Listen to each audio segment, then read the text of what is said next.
Entonces, bueno, la situación política nacional actual, donde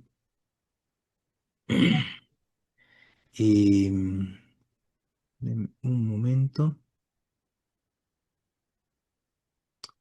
Bien, bueno, la situación política actual, donde el gobierno continúa su política de ataque contra el pueblo trabajador, pero es importante tomar en cuenta que el gobierno de Paz, bueno, en realidad es un gobierno de coalición de toda la derecha, que lo respalda Paz, ha sufrido una gran derrota, ¿no?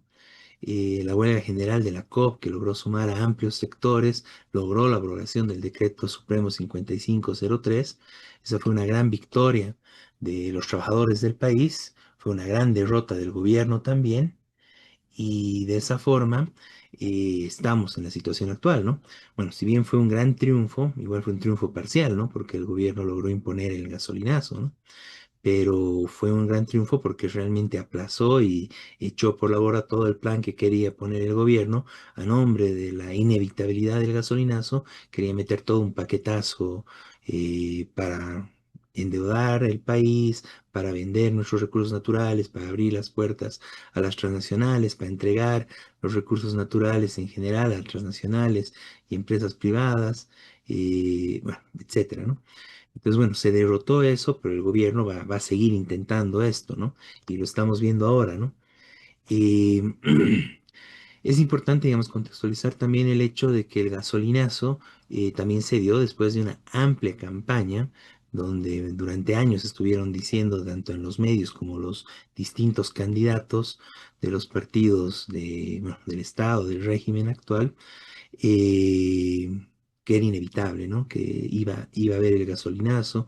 Evo Morales decía, claro, yo ya lo quería hacer el 2010, ahora no van a tener que hacerlo, no les queda otra, yo ya lo hubiera hecho antes. Arce seguía con ese mismo discurso y toda la derecha al igual, ¿no? Tú, Tomás, Doria Medina, etcétera, ¿no? Entonces realmente todos nos bombardearon a todo el pueblo trabajador boliviano con la idea de que era inevitable el gasolinazo, algo que es totalmente falso, pero que ahora además tenemos que verlo como parte de la política del ajuste que quiere llevar adelante el gobierno de Paz, el gobierno de toda esta coalición derechista, este gobierno de la unidad de derechas del país. Están queriendo imponer también ese mismo criterio para el gas, las garrafas, nos quieren subir también el gas, han empezado a hacer que hay una escasez de este producto que, bueno, está generando problemas a nivel nacional. Están avanzando también con el incremento, además de las tarifas de electricidad, de agua. Entonces estamos viendo un ajuste general, ¿no? Que están imponiendo desde el Estado, ¿no? Y esto a lo que se suma a todo el incremento generalizado de precios, dado la devaluación de hecho que ya se arrastra hace tiempo, de la moneda nacional, y el gasolinazo, ¿no? El gasolinazo que significó prácticamente que todo casi se duplique de precio, ¿no? Entonces, bueno, esa es la política general del gobierno, pero no solo esto, ¿no? Sino que está avanzando, y uno de los hechos, bueno, de lo que hablaremos más adelante, la ofensiva brutal y la entrega de nuestros recursos naturales, de nuestra Reserva Nacional de Tariquía a las transnacionales, ¿no? Y eso lo está metiendo con todo el gobierno y reprimiendo a los que se oponen, ¿no? Tenemos este anuncio del gobierno de que se va a prestar 4.500 millones de dólares del BID, está comprometiendo otros 7.000 millones de dólares de la CAF, tiene charlas y avances también con el FMI, quiere endeudarse, o sea, realmente en estos 2 meses que va de gobierno, está tratando de endeudarse lo mismo que el MAS se endeudó en 20 años, ¿no? O sea, realmente que no quieren perder el tiempo, quieren rifarlo el país, quieren comprometer el futuro de Bolivia, así, lo más rápido posible, ¿no? Mientras la gente todavía está pensando, está viendo, tiene todavía ciertas dudas de lo del gobierno, ¿no? Pese a que, digamos, es un gobierno que tiene muy poco respaldo, ¿no? Y el tema del autoritarismo brutal del gobierno, bueno, está el tema de esta ley que quieren imponer con sus parlamentarios en contra de los bloqueos. Bueno, esto se aplazó porque realmente era algo demasiado aberrante, pero quieren seguir discutiéndolo y está entre sus planes imponer una ley en contra de los bloqueos, que prácticamente es una ley mordaz, una ley que quiere evitar la libertad de expresión, que quiere evitar toda protesta, todo reclamo, porque justamente es un gobierno que va a hacer miles de medidas que van en contra del pueblo trabajador, que van a generar rechazo y movilización, ¿no? Como parte de su giro autoritario también está el tema, bueno, que está gobernando prácticamente con decretos, el decreto 5515 que autoriza que el gobierno, bueno, que Paz pueda gobernar desde el exterior, a distancia, con herramientas tecnológicas, como dicen, pero que incluso puede habilitar tranquilamente a que alguien se lo gobierne, ¿no? A nombre de herramientas tecnológicas, pero el hecho de que pueda estar además fuera del país, eh, quién sabe, negociando qué en el extranjero, y todavía seguir gobernando, entonces, todavía seguir decidiendo los destinos del país, ¿no? Esto, bueno, vulnera la Constitución, anula totalmente la vicepresidencia, es parte de esta traición contra Lara por parte de Paz, que, bueno, Lara fue el que le permitió ganar las elecciones, el que lo llevó donde está, y bueno, Paz lo traiciona, lo bota y está viendo cómo eliminarlo y arrinconarlo y que, bueno, además con una campaña mediática brutal contra Lara, contando con sus medios de comunicación, ¿no? Medios que también le permiten ocultar escándalos como el asesinato, por ejemplo, de uno de sus colaboradores cercanos en Tarija, que fue muerto a tiros en plena calle, como es propio de los ajustes de cuentas de los narcos, ¿no? Bueno, no se habló mucho más de ese tema, tratando de taparlo, cuando es un hecho realmente gravísimo. Salta ahora, después de meses, el tema de una diputada derechista que estuvo con el partido de Camacho, estuvo también con el partido de Mesa, ahora está candidata a concejal. Bueno, tiene 32, metió 32 maletas al país, donde, bueno, hay una serie de informes, parece que había armas, drogas, muchos dólares, se vincula con el tema del Poder Judicial. Bueno, acá sigue todo el tema del narcotráfico, corrupción, tráfico de influencias. Al parecer los narcovínculos de Jaime Paz Zamora también continúan con el hijo Rodrigo Paz, ¿no? Bueno, estamos en un marco general, solo para mencionar algunos hechos del ajuste que quieren llevar adelante contra el pueblo trabajador, y están apuntando a legalizar, bueno, y ya definir de una vez una devaluación inicial que va a continuar más adelante. Continúa la amenaza de que de aquí a unos meses viene un nuevo gasolinazo, las privatizaciones que todo el rato están viendo y hablando de cómo hacerlo. Entonces, bueno, tenemos un panorama general de un gobierno que, pese a haber sido derrotado, pese al poco respaldo que pueda tener a nivel nacional, más que respaldo, lo que tiene es amplios sectores que están eh, viendo sin posicionarse, sin tener acciones directas contra el gobierno, dejando nomás actuar, que eso es lo que le permite todavía cierta estabilidad en el marco de que cada vez hay más sectores como la Central Obrera Boliviana y otros que se suman al repudio y el rechazo en general a lo que está haciendo este gobierno, ¿no? Entonces, frente a todos estos ataques, frente a todas estas medidas antipopulares de, bueno, hambreadoras, ¿no? Que buscan generar más pobreza en la población para que puedan tener mayores beneficios y para poder paliar la crisis para los ricos, para las transnacionales, para la oligarquía, y una política además represiva, autoritaria. Bueno, frente a todo eso es muy importante y muy necesario que los trabajadores del país nos organicemos, nos unamos para dar y enfrentar estas medidas. No es muy necesaria la más amplia unidad en la lucha, como se vio en la lucha que hubo por la abrogación del Decreto Supremo 5503, que se logró una gran movilización encabezada por la COP, pero que además sumó a distintos sectores, centralmente a los hermanos campesinos, compañeros, algunos transportistas, algunos gremiales también que se empezaban a sumar, además de los distintos sectores que aglutina la Central Obrera Boliviana. Eso mostró que puede ser derrotado el gobierno, pueden ser derrotados sus planes. Esto se logró cuando el gobierno creía que podía hacer lo que le daba la gana. Bueno, finalmente se lo puso de rodillas, tuvo que abrogar, pese a que dijeron que no, y bueno, ahora está tratando de recomponerse y avanzar y continuar con un ajuste después de estar muy golpeado este gobierno, ¿no? Entonces, se puede derrotar y es muy interesante y muy importante para esto las experiencias que se obtuvieron de la anterior lucha.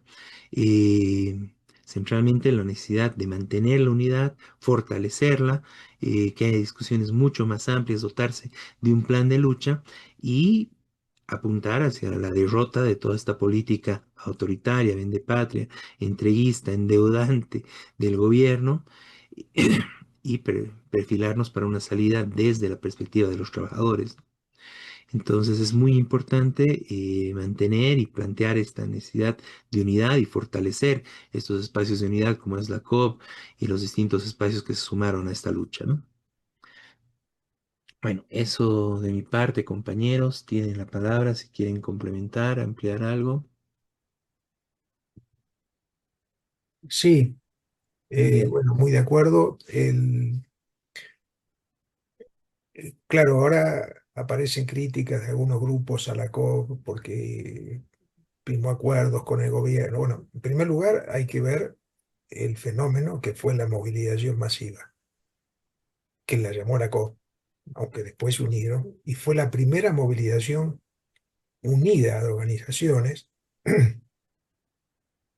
que hubo desde hace 20 años, digamos, ¿no? Desde, bueno, cuando fue la rebelión del Alto y todo, que terminó cayendo el gobierno de esa época. Ahora, obviamente, se puede criticar, la COP firmó aceptando el gasolinazo, bueno, que ya venía, que era casi, que había acuerdo total. Bueno, pues se puede criticar eso, obviamente, pero evidentemente el rol de la COP fue muy importante, sigue siendo importante, y eso hay que fortalecer desde las bases. Ahora va a haber un empleado nacional de la COP, creo que en Tarija, ¿no? Eh, pero bueno, eso hay que continuarlo. Es decir, recuperar las organizaciones donde representen de verdad las necesidades populares. En primer lugar, la COP, obviamente, pero no solo la COP, son las organizaciones que muchas se habían vendido al MAS. Bueno, eh, en ese sentido quiero destacar el congreso que hizo la COP, medio tramposo, hace un par de 3 meses, eh, donde participó Humberto, eh, contradictorio, ¿no? Porque fue en un lugar lejano, fuera de... Pero a la vez hizo una votación interesante, entre otras, eh, la necesidad de enfrentar la política de gobierno y de una alternativa del pueblo trabajador, ¿no? Después que lo cumpla en la nueva dirección o a fondo, no, no sé, pero evidentemente tiene que ver con ese Congreso también la gran lucha que se hizo, ¿cierto? Porque la COP salió diciendo, bueno, hay que enfrentar esto. Y eso se votó desde las bases, con esas contradicciones que digo, porque muchos no pudieron participar en un lugar lejano, pero fue el primer Congreso en muchos años. Tuvo que irse el traidor Guarachi, el agente del, directo del gobierno, de todos los gobiernos que estuvieron. Este, entonces la COP empezó a jugar un rol otra vez importante, ¿no es cierto? Entonces hay que recuperar las organizaciones, empezando por la COP, para que sea de verdad una organización que centralice la lucha. Y por supuesto, las organizaciones que no están en la COP o que no participan, como muchas campesinas, lograr la unidad con todas las organizaciones. Por eso, porque eso puede definir que las luchas que vienen lleven a triunfos, a impedir esta pedida de popular y también esta necesidad de una alternativa del pueblo trabajador, ¿no es cierto?, ante todo este desastre que está ocurriendo en el país. Eso. no sé si quieren decir algo más, Jorge, José Luis,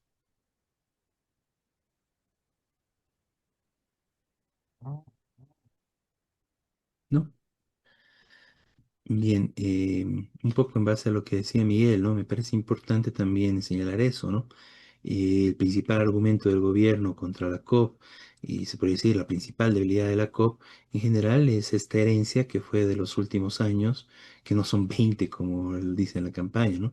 Fueron los últimos 5 o 6 años que fue un sometimiento al gobierno del MAS bajo el mandato de Huarachi, ¿no? Que realmente fue nefasto y debilitó tremendamente a la central obrera boliviana, ¿no? Y que todavía sigue pasando factura todo ese proceso, ¿no? Porque a partir de eso es que, bueno, hay toda esa campaña del gobierno y que son traidores, que son vendidos, etcétera, ¿no? Y el problema es de que esto no solo ataca a las dirigencias, ¿no? Sino ataca a toda la organización, porque ese es el ataque que se está viviendo, ¿no? Es un ataque en general contra toda la clase obrera, contra la institución, o sea, contra la organización que es la Central Obrera Boliviana, de la cual somos parte, bueno, la gran parte de trabajadores del país, y en la cual nos reivindicamos incluso trabajadores que no estamos afiliados y toda la historia, digamos, del país, ¿no? Bueno, el ataque del gobierno y el ataque que se está haciendo es contra todos, ¿no? No es solo contra la figura de Huarachi, que usurpó el liderazgo de la COP, llevándolo a una crisis profunda, sino en general es contra toda la Central Obrera Boliviana, contra el sindicalismo en general, y con las declaraciones que hay y los ataques que hay, tenemos que tomar en cuenta eso, ¿no? Los comentarios, las agresiones de que prácticamente es necesario disolver la COP, etcétera, ¿no? Y claro, eso tiene un carácter totalmente patronal, ¿no? Al servicio de los patrones, de la oligarquía y del gobierno derechista, ¿no? Y tiene algún eco en algunos sectores de base, en algunos sectores de trabajadores, justamente por el gran problema que fue toda la dirigencia de Huarachi y compañía y ese sometimiento al MAS, ¿no? Es el daño que el MAS hizo en el sindicalismo boliviano que todavía sigue pasando factura al movimiento obrero, el movimiento de trabajadores del país, ¿no? Como parte de eso es necesario romper con todo eso, la necesidad de romper con ese burocratismo que impuso Huarachi y, bueno, toda esa dirigencia y la necesidad de democratizar nuestra central obrera boliviana. Y también hoy se ve con urgencia la necesidad de un plan de sindicalización masivo, ¿no? Que la COP tendría que encabezar para unir y para que varios de los trabajadores del país que están desorganizados, que viven con contratos, consultorías de formas independientes, etcétera, etcétera, precarizados de distintas formas, sean parte, sean organizados y sean sindicalizados por la Central Obrera Boliviana, ¿no? Eso es parte de la lucha y de la necesidad de profundizar y fortalecer tanto a la COP como a los organismos de lucha de los trabajadores, ¿no? Para enfrentar al gobierno y sus planes, bueno, totalmente antipopulares, ¿no? Bueno, estaremos hablando, debatiendo más sobre este tema más adelante en los siguientes programas. Y bueno, ahora pasemos a las luchas que se están dando en este momento. Hablemos en este momento primero de la movilización que está llevando adelante el magisterio, justamente enfrentando en los hechos al gobierno, ¿no? Jorge, tienes la palabra. Gracias. En primer lugar, saludar a los radioescuchas de este programa, Rebelión, también a José Luis, a Miguel y a ti, Humberto. Yo quiero referirme en esta ocasión a la lucha permanente que está librando el magisterio, sobre todo aquí en La Paz. A ver, el sábado 8 de noviembre del 2025, Rodrigo Paz Pereira